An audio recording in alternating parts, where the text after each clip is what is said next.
They say that time flies when you're having fun, and this season is a perfect example of it, as somehow this weekend, the Intelligent Money British GT Championship reaches its halfway point. Welcome everybody to a sun-soaked Snetterton, where we're gearing up for the 2 final sprint races of the championship season. And we're going to take a wander down and see who's ready and who's rocking. And first off, we start off with the big movers in GT4, which is Toro Verde. Now, our former GT4 AM pairing is no more. We now have 2 different GT4 Pro-Am pairings of James Townsend and Ginetta factory driver Mike Simpson, and in the sister cars Ian Duggan and Joe Wheeler.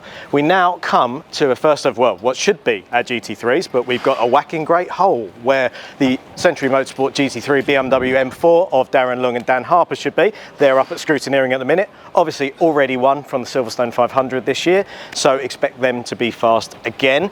Ditto Chris Salkeld and Michael Johnston's purple Ainsley backed car is not here, also at scrutineering, so we'll move down to the one we do have, which is Carl Caver's and Lewis Plato's M4 GT4 with the lovely fluorescent highlights on there.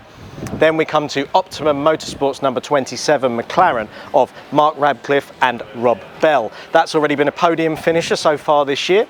And then we come to Optimum's runaway GT4 leaders with a 26-point lead in the championship. It is Jack Brown and Charles Clark. They did win at Donington Park, but when the compensation seconds were finally added on, that moved them down to second, so they do have some extra time to spend in the pits here. Garage 59's McLaren of Alexander West and Martin Kirchhoffer, and the sister car of Sky Tempesta Racing currently leads the Silver Ram standings for Chris Froggatt and Kevin Say. Took the lead at Donington Park. Love that livery, it works so well on the McLaren. We've seen it on a lot of cars, including Mercedes AMGs and British GT over the years, but it does suit the McLaren nicely. Team Parker Racing's lurid liveried Porsche of Dan Vaughan and Zach Meakin. And then on to Beechdean AMR, Andrew Howard and Ross Gunn in the Aston Martin AMR Vantage. Incidentally, they're the only pairing so far this year to score double-digit points in every race. So consistency is really paying off for Beechdean. On to Paddock Motorsport with the McLaren 720S GT3 Evo spec, and that is Mark Smith and Martin Plowman. And then the new Artura GT4 of Tom Rawlins and Kavi Jundu. Should go well in the sprint races this weekend. Very, very, very close to the overall podium at Alton Park, had it not been for a bit of misfortune for the safety car. And now look at this.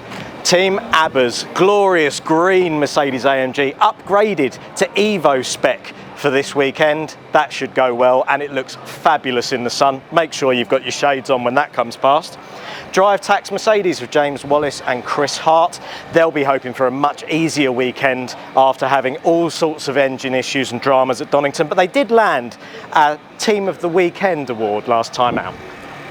Ram Racing, John Ferguson and Raffaele Marciello. Marciello's first time at this track.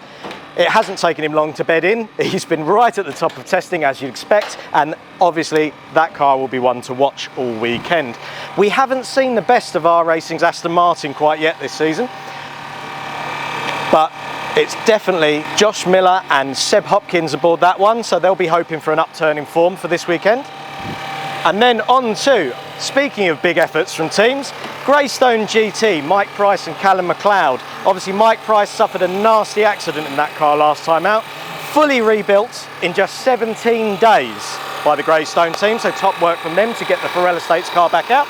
Andre Borodin and Ollie Webb in the McLaren. And returning this weekend after a Donington Park sojourn, Simon Orange and Michael O'Brien's Orange Racing by JMH McLaren. Now that car missed Donington because Simon Orange is very involved with Sale Sharks and was at the Premier League rugby final.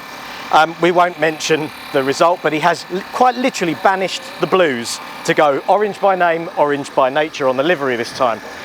Now this guy has really engaged stealth mode. What used to be the green Mercedes AMG of One Motorsport is now very, very, very understated. However, the original gold bumper does remain.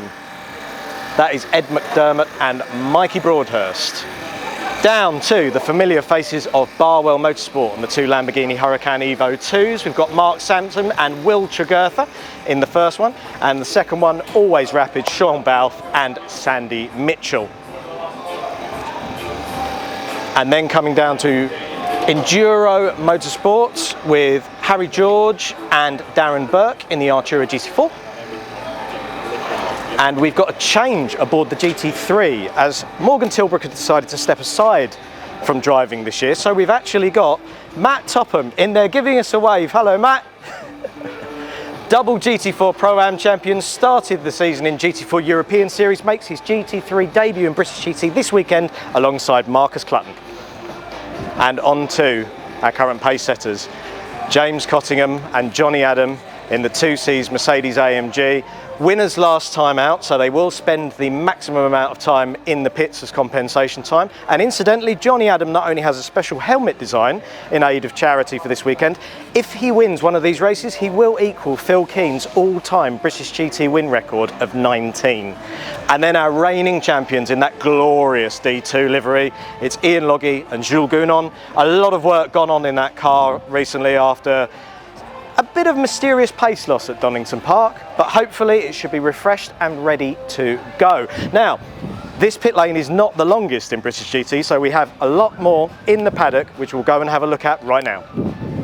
And welcome back to outside of the paddock, where we start off with what will be eventually a twin pair of Wild Mustangs for Academy Motorsport. The one you're looking at there, Eric Evans and Matt Cowley. Matt Nicol-Jones and Will Moores currently away being scrutineered. And that brings us to where we should find the twin Raceway Ginettas. However, as you can see, they've finished for the day. It's been quite a long one in the hot sun, who could blame them? So we'll head up to the other end and go and see who else is around. And again, the other end of the paddock, we find DTO's McLaren of Josh Rowledge and Aston Miller. They were on for a fantastic result at Donington, but for a total power failure. Hopefully, and fingers crossed, better luck for them for this weekend. Moving along, we've got Toro Verde's second car, as already mentioned, Ian Duggan and Joe Wheeler in the Pro-Am entry. Two very colourful Ginettas. And incidentally, Snetterton this weekend, now the second longest lap of the season behind Silverstone, now that Spa is no longer on the calendar, 125 metres longer than our new venue Portimao, where we'll head to after this. Hopefully the weather holds just as well there.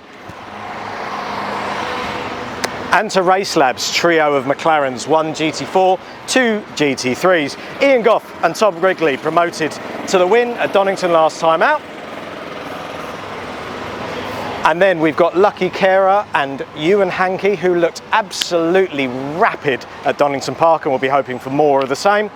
And finally, we have got Ian Campbell and James Kell's brightly coloured McLaren 720S GT3 Evo.